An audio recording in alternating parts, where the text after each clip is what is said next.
नमस्कार दोस्तों, वर्षों पुरानी बात है। एक राजा बिरजापुर नामक राज्य में राज्य करता था। बेशुमार दौलत का मालिक, लेकिन था बड़ा जिद्दी।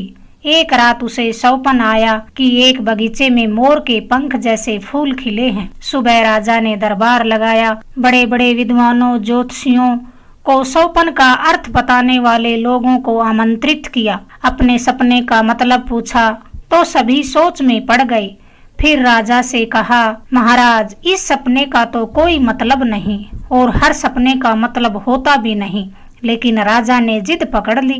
बोला, या तो मुझे मोर के पंख जैसा फूल दिखाओ या मेरे सपने का अर्थ समझाओ, वरना आज दरबार खत्म नहीं होगा। सुबह से शाम हो गई। दरबारी हैरान परेशान सुबह से भूखे प्यासे बैठे थे। फिर राजा ने एक पत्तल पर लड्डू बनवा कर रखवा दिया और कहा कि जो व्यक्ति यह काम कर सकता है वह इस लड्डू को उठाकर खा ले। किसी में इतनी हिम्मत न थी कि लड्डू उठाकर खा ले। राजा की एक ही बेटी थी, बड़ी ही सुंदर और समझदार। जब उसने दरबार की यह स्थिति देखी तो उसने आकर पत्तल पर रखा लड्डू उठाकर खा लिया और कहा, मैं करूंगी यह काम। राजा ने कहा, ये क्या किया तुमने? बेटी ने कहा, बाबा, या तो मैं ऐसा फूल लाकर दिखाऊंगी या अपना मुंह नहीं दिखाऊंगी। दरबार समाप्त हो गया। माँ ने सुना तो कलेजा पकड़ लिया। एक ही बेटी, वह भी बाप की जिद की भेंट चढ़ने जा रही है। राजा की बेटी की मंगनी सुजानगढ़ के राजकुमार से हो चुकी थी। साल भर बाद शादी होनी थी। महल में शादी की तैयारियां चल रही थी कि ये मुसीबत आन पड़ी। अब तो तीर कमान से निकल चुका था। बेटी ने अपनी माँ को यकीन दिलाया कि या तो मैं साल भर के अंदर वापस आ जाऊंगी, अगर मर गई तो सुजानगढ़ के राजा से माफी मांग लेना। राजकुमारी ने मर्दाना भेष बनाया। खाने पीने का सामान, तलवार और कुछ धन लेकर घोड़े पर सवार होकर अपनी यात्रा पर निकल पड़ी। जंगल, शहर, गली मोहल्ला, गांव, ताल तलैया, बस्ती बस्ती का सफर करती रही। जिस जगह रात होती वहीं सराय में ठहरने का अपना प्रबंध कर लेती और वहां मोर के पंख जैसे फूलों के बारे में भी पूछ लेती। 3 महीने के सफर के बाद वह एक सुंदर से शहर में पहुंची। जिस सराय में ठहरी वहां के मालिक से वही सवाल पूछा तो मालिक बूढ़ा आदमी था। उसने बताया, बेटी, यहाँ के राजा का एक विशेष बगीचा है जिसमें मोर के पंख जैसे फूल लगते हैं, लेकिन वहाँ परिंदा भी पर नहीं मार सकता। अपने लक्ष्य को ध्यान में रखते हुए राजकुमारी बोली, बाबा, मैं पैसा कमाने यहाँ आया हूँ, मुझे कुछ काम दे दो। मुझे खाना बड़ा अच्छा पकाना आता है। बूढ़ा बोला, मेरे पास तो कोई काम नहीं है बेटा, पर हाँ, यहाँ का राजा बड़ा ही नेक दिल है, सबकी फरियाद सुनता है। कल यहाँ से राजा की सवारी निकलेगी। अगर तुम राजा से अपनी फरियाद पहुँचा सको तो शायद तुम्हें महल में कुछ काम मिल जाए। फिर राजकुमारी ने पूछा, बाबा, यह कौन सी जगह है? तो उसे पता चला कि यह तो अपनी ससुराल में ही है। को इस बात का भी पता चला कि उसका होने वाला शौहर अब राजगद्दी पर बैठ चुका है। अगले दिन जब शहर से राजा की सवारी निकली तो राजकुमारी ने बड़े प्रेम से खीर बनाई और साफ सुथरा लिबास पहनकर उस रास्ते पर खड़ी हो गई जिधर से राजा की सवारी आ रही थी। जब राजा की सवारी आई तो राजकुमारी ने अदब से पेश आकर खीर देनी चाहिए, लेकिन राजा की नजर तो उसके चेहरे पर टिक कर रह गई। राजा ने खीर को रखवा लिया और लड़के को इनाम देना चाहा तो लड़के ने विनम्रता से कहा, जी हजूर, मुझे इनाम नहीं, नौकरी चाहिए। अगले दिन उसे राजा ने बुलवाया और बावर्ची खाने का प्रधान बना दिया, लेकिन लगभग उसे अपने साथ ही रखते थे। उसके मन में एक खलिश थी, यह लड़का लड़की जैसा क्यों दिखता है। एक दिन राजा ने अपनी माँ से कहा, माँ, मैंने एक नया लड़का नौकरी पर रखा है। वह लड़का नहीं, लड़की है। उसके हाथ पांव जनाने और भेष मर्दाना है। माँ ने कहा, यह कौन सा मुश्किल काम है बेटा, ऐसी बहुत सी आजमाइशें हैं जिससे हकीकत का पता चल जाता है।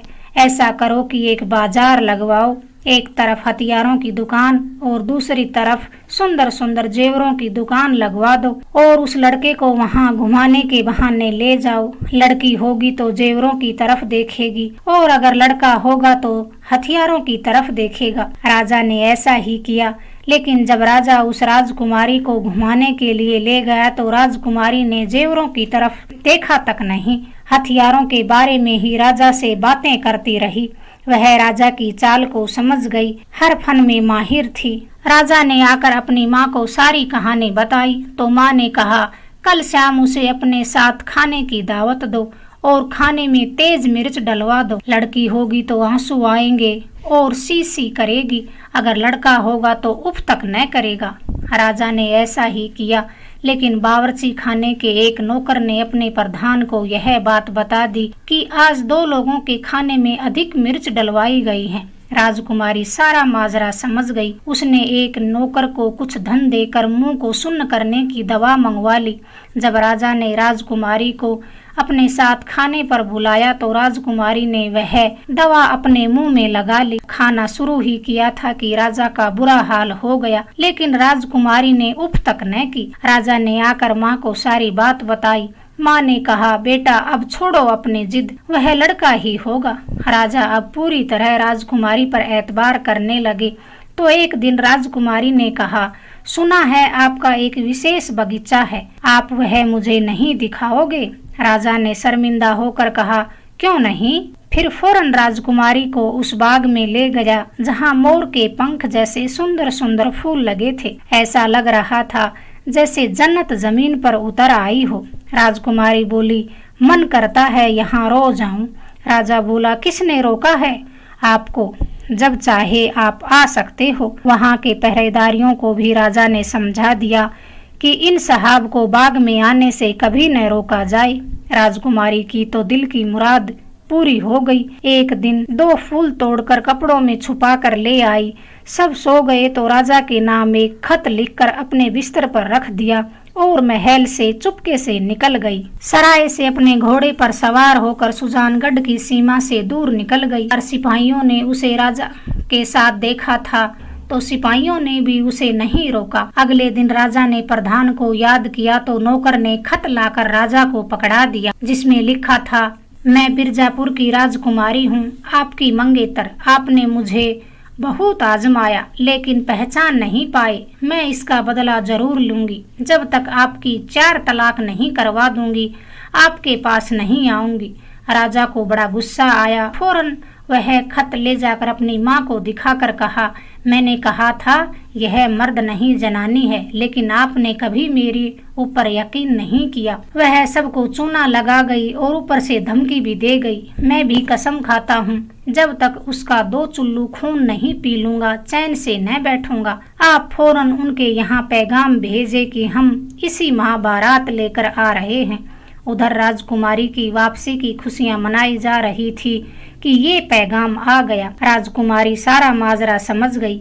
एक तरफ महल में जोरों से शादी की तैयारियां चल रही थी तो दूसरी तरफ राजकुमारी ने एक हुनरमंद बढ़ई को बुलाकर बहुत सा धन देकर कहा, जल्दी से जल्दी एक लकड़ी की आदमकद गुड़िया बनाओ जिसके अंदर खाने का सामान रखने की जगह हो और मेरे जैसी कद काठी वाला आदमी उसमें समा सके। किसी को इस बारे में बिल्कुल खबर न पहुँचे। गुड़िया बनकर तैयार हो गई। उसे राजकुमारी ने अपने तय खाने में रखवा दिया। शादी से एक दिन पहले राजकुमारी ने मैदे और शहाब से गूंदकर एक औरत का पुतला भी बनाया जिसके पेट में शरबत भर दिया। अपनी भरोसेमंद सखी से कहा, विदाई के समय इस पुतले को दुल्हन बना करके पालकी में बैठा देना। धूमधाम से शादी हुई। बाजे गाजे के साथ ऊंटों पर दहेज का सामान, दासियां वापसी के लिए रवाना हुए। राजकुमारी खुद काठ की गुड़िया में छिपकर उस रास्ते पर खड़ी हो गई जिस रास्ते पर बारात की वापसी होनी थी। राजकुमारी एक पेड़ के पीछे छिपकर खड़ी हो गई। राजा आग बबूला तो पहले से ही था। जब आधे रास्ते पहुंचा तो सब बाजे गाजे और दहेज को लुटा दिया और बारातियों को अपना अपना रास्ता पकड़ने को कहा। कहारों से पालकी रखवा ली। जब सब चले गए तो राजा ने पालकी में बैठी दुल्हन के पेट में खंजर झोंक दिया। शरबत उबलने लगा तो राजा ने अपनी कसम पूरी करने के लिए 2 चुल्लू भरकर पिया और कहा, कमबख्त का खून भी इतना मीठा है। फिर राजा अपने घोड़े पर सवार होकर चलने लगा तो पीछे से खटखट की आवाज आई। राजा ने पीछे मुड़कर देखा तो एक औरत चली आ रही है। बियाबान जंगल ऊपर से चारों ओर सन्नाटा। राजा थोड़ा घबराया और पूछा, कौन हो तुम? क्यों पीछा कर रही हो मेरा? औरत बोली, ध्यान से देखो राजा, मैं राजकुमारी का खिलौना हूँ। मेरा नाम टुन्नू है। आपने मेरी राजकुमारी को तो कत्ल कर दिया, अब मैं कहाँ जाऊँ? टुन्नू ने राजा के साथ जाने की जिद पकड़ ली तो राजा उसे अपने साथ ले गया। सारा शहर सजा हुआ था। जब राजा को अकेला आता देखा गया तो सब परेशान हो गए। माँ ने पूछा, दुल्हन कहाँ है? कर दिया उसका कत्ल मैंने, कसम भी तो पूरी करनी थी। बेटे का ऐसा जवाब सुनकर माँ ने तो सर पकड़ लिया। तभी ठक ठक की आवाज आई। माँ ने देखा तो काठ की गुड़िया खड़ी है। माँ ने पूछा, ये किसे ले आए?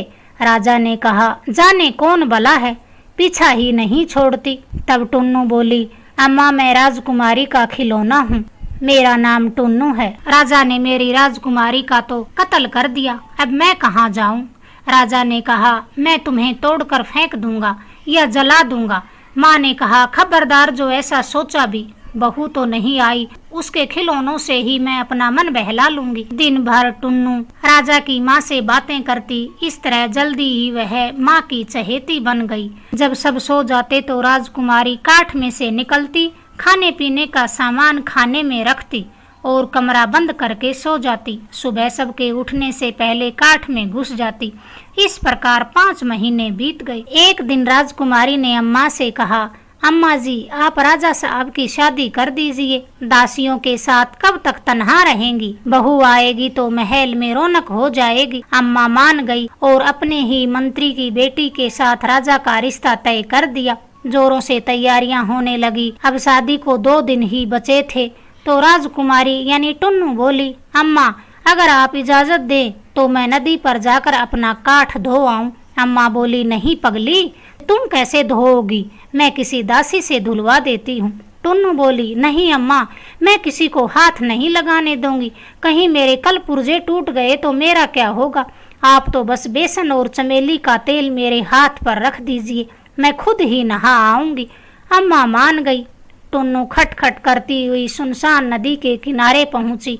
काठ की गुड़िया को झाड़ियों में छिपाया, खुद नहाकर श्रृंगार किया, कपड़े बदले और लड़की वालों के यहाँ पहुंच गई। सभी कहने लगे, समधन आई है, समधन आई है। राजकुमारी बोली, नहीं, मैं समधन नहीं, मैं तो पड़ोसी हूँ। आपकी बेटी की शादी है तो चली आई। औरतें बोली, कितनी खूबसूरत पड़ोसन है, आंखें देखो कैसे जगमगा रही हैं। राजकुमारी बोली, पहले तो मेरी बहुत ही बदसूरत आंखें थी, लेकिन फिर मेरी माँ को किसी ने बताया कि नील की सलाइयाँ फेर दो आँखों में। मेरी माँ ने ऐसा ही किया कि अब मेरी आंखें देखो कितनी खूबसूरत हो गई हैं। औरतें कहने लगी, हम भी अपनी लाडो की आंखों में नील की सलाइयाँ फेरेंगे, आखिर राजा की दुल्हन बनने जा रही है। बस राजकुमारी तो वापस मुड़ी और खटखट करती महल लौट आई। उधर उन जाहिल औरतों ने लड़की की आंखों में नील की सलाइयाँ फेर दी। आंखों से खून बहने लगा। लड़की दर्द से तड़फने लगी। डॉक्टर हकीम दौड़ पड़े। बारात आई, शादी भी हो गई। विदाई का समय हुआ तो पता चला लड़की तो अंधी है। राजा को बड़ा गुस्सा आया। बारातियों सहित खाली हाथ वापिस महल लौट आया। माँ उधर बहू का इंतजार कर रही थी। बेटे को अकेला आता देख भड़क गई और बोली, अब क्या हुआ, दुल्हन कहाँ है? राजा बोला, अंधी लड़की से मेरी शादी करवा दी, मैं छोड़ आया हूँ। माँ ने सर पकड़ लिया। माँ बोली, तेरी किस्मत में बीबी नहीं, एक को मार दिया, दूसरी को छोड़ आया। राजा बोला, मुझे कोई जरूरत नहीं है। टुन्नू माँ के कान भरती रही। 2-3 महीने बीते कि टुन्नू ने फिर राजा की शादी की बात छेड़ दी। माँ बोली, नहीं, अब मैं नहीं करूँगी किसी लड़की की जिंदगी खराब। टुन्नू बोली, माँ जी, क्या अंधी लड़की को बहू बनाकर लाते तो आप खुश होती?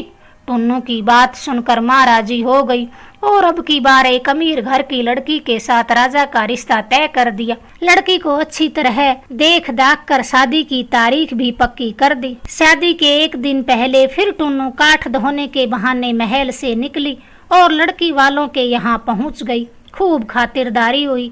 दुल्हन की माँ बोली, देखो तो पड़ोसन के बाल कितने लंबे हैं, घने और चमकदार हैं। हमने तो बहुत सी चीजें आजमा कर देखी, लेकिन मेरी बेटी के ऐसे बाल न हुए। टुन्नू बोली, ए बहन, पहले तो मेरे बाल भी इतने रूखे सूखे थे, फिर एक फकीर ने मेरी माँ को बताया कि इसके सारे बाल कटवाकर काली चींटियों के अंडे पीसकर उसमें यह विभूति मिलाकर इसके सिर पर मल दो। फकीर ने मेरी माँ को विभूति दी तो मेरी माँ ने झटपट यह काम कर दिया और जब सुबह उठी तो इतने खूबसूरत बाल पाकर मेरे घर वाले बड़े खुश हुए। दुल्हन की माँ बोली, अंडे तो मिल जाएंगे लेकिन फकीर की विभूति कहाँ से लाएं? आज शाम लगा देती तो कल इसकी शादी है और सुंदर बाल हो जाते। टुन्नू ने जल्दी से बटुए से एक पुड़िया निकालकर दुल्हन की माँ को दे दी। ये लो, बची हुई विभूति मेरे पास है, अगर आपकी बेटी के बाल सुंदर बन जाएं तो क्या कहना। टुन्नू तो जल्दी जल्दी महल लौटी।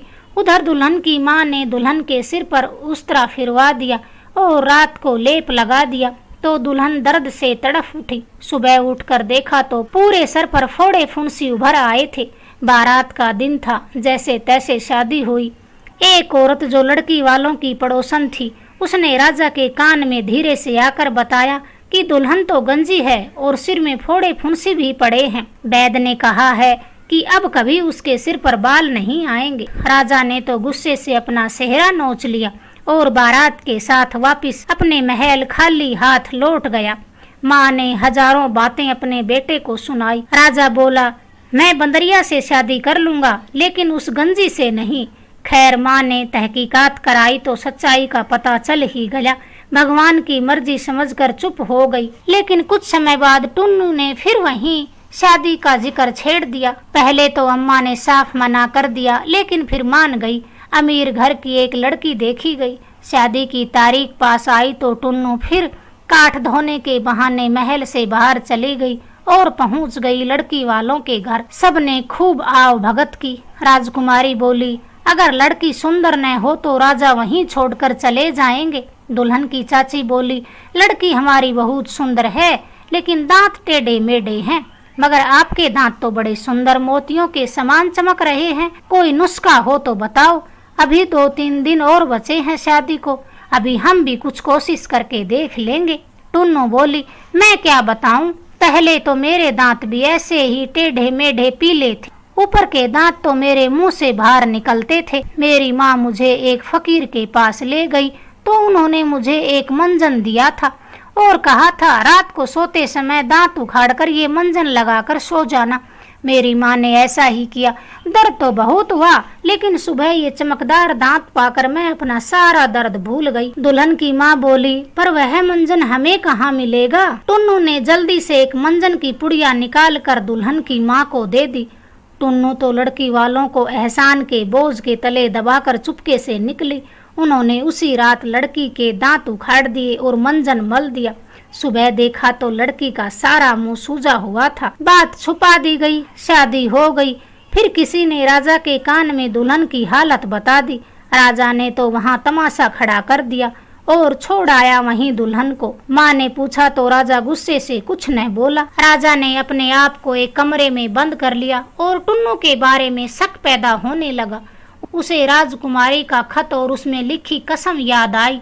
अब राजा ज्यादातर माँ के साथ रहकर टुन्नू पर नजर रखने लगा। कभी कहता, माँ टुन्नू से कहना कि मेरे पैर दबा दे। कभी कहता, माँ टुन्नू से कहे कि मुझे पानी पिला दे।